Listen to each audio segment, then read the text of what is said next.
Myanmar আমাদের প্রতিবেশী দেশ, যাকে আমরা আগে বার্মা নামে চিনতাম।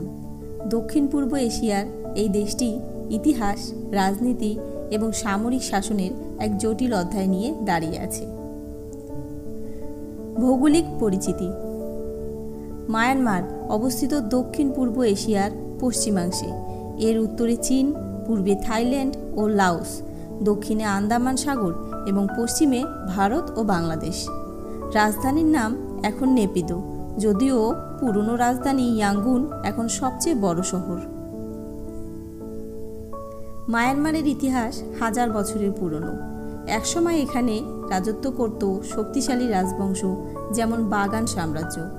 1885 সালে ব্রিটিশরা বার্মাকে দখল করে নেয় এবং এটি ব্রিটিশ ভারতের অংশ হয়।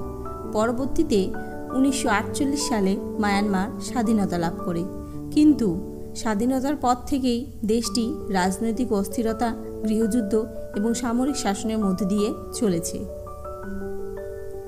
সামরিক শাসন ও রাজনৈতিক সংকট।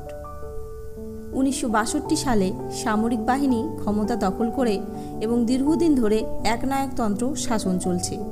এখন এক পর্যায়ে আং সান সুচি গণতন্ত্রের প্রতীক হয়ে ওঠেন, তবে সামরিক বাহিনী 2021 সালে আবারও অভ্যুত্থান ঘটিয়ে তাকে গ্রেফতার করে এবং দেশের ক্ষমতা দখল করে।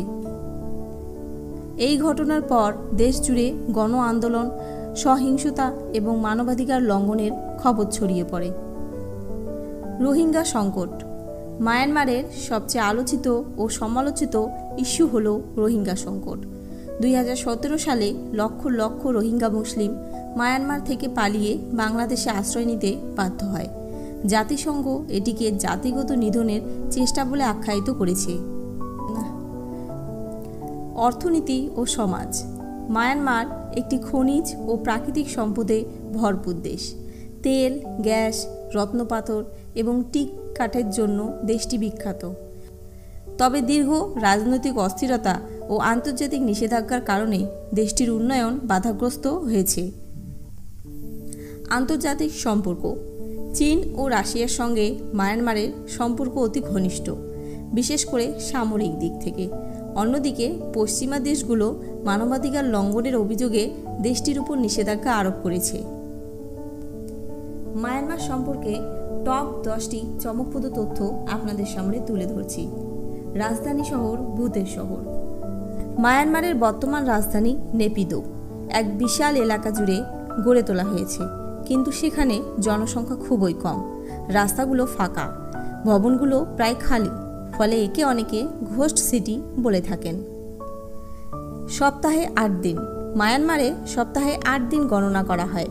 বুধবারকে 2 ভাগে ভাগ করে বুধবার সকাল ও বুধবার বিকাল হিসেবে আলাদা দিন ধরা হয়, যা জ্যোতিষশাস্ত্র অনুযায়ী ভাগ্য গণনার জন্য ব্যবহৃত হয়ে থাকে। সবচেয়ে বড় বৌদ্ধ স্তূপ। বিশ্বের সর্ববৃহৎ বৌদ্ধ স্তূপগুলোর মধ্যে একটি হল সেদাগোন প্যাগোডা, যা ইয়াঙ্গুন শহরে অবস্থিত।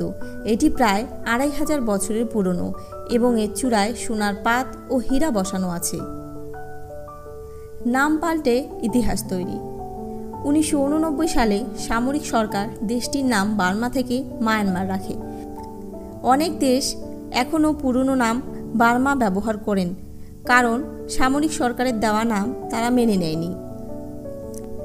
একমাত্র দেশ যেখানে গাড়ি ডান হাতে চললেও স্টিয়ারিং হুইল ডান দিকে। মায়ানমারে গাড়িগুলো রোডের ডান পাশে চলে, ঠিক যেমন ভারত ও বাংলাদেশে, কিন্তু গাড়িগুলোর স্টিয়ারিং হুইল ডান দিকে। এটি বিপজ্জনক এবং অদ্ভুত একটি ব্যতিক্রম জিনিস। সোনার দেশ আক্ষরিক অর্থেই। মায়ানমারে অনেক বৌদ্ধ মন্দির ও প্যাগোডা সোনার পাত দিয়ে মোড়ানো। এমনকি গোল্ডেন রক নামে এক মন্দিরে একটি বিশাল পাথর সোনায় মোড়ানো অবস্থায় ভারসাম্যে দাঁড়িয়ে আছে পাহাড়ের কিনারায়। সৈন্যরা দেশের শাসক। মায়ানমারে সেনাবাহিনী প্রায় 60 বছরের বেশি সময় ধরে দেশ শাসন করেছে। মাঝে কিছুদিন গণতন্ত্র এলেও আবার 2021 সালে সেনা অভ্যুত্থান ঘটে। ইন্টারনেট বহু বছর ছিল নিষিদ্ধ। 2000 সালের আগ পর্যন্ত মায়ানমারে ইন্টারনেট প্রায় নিষিদ্ধ ছিল। এখনও সেন্সরশিপ ও নজরদারি অনেক বেশি। সোশ্যাল মিডিয়া অ্যাক্সেস বন্ধ করে দেওয়ার ঘটনাও সাধারণ সেখানে। জাতিগোষ্ঠীর সংখ্যা 130-এর বেশি। মায়ানমারে 135টি স্বীকৃত জাতিগোষ্ঠী আছে। এর ফলে সাংস্কৃতিক বৈচিত্র্য অনেক বেশি, কিন্তু একই সঙ্গে এটি জাতিগত সংঘর্ষ ও গৃহযুদ্ধের বড় কারণ।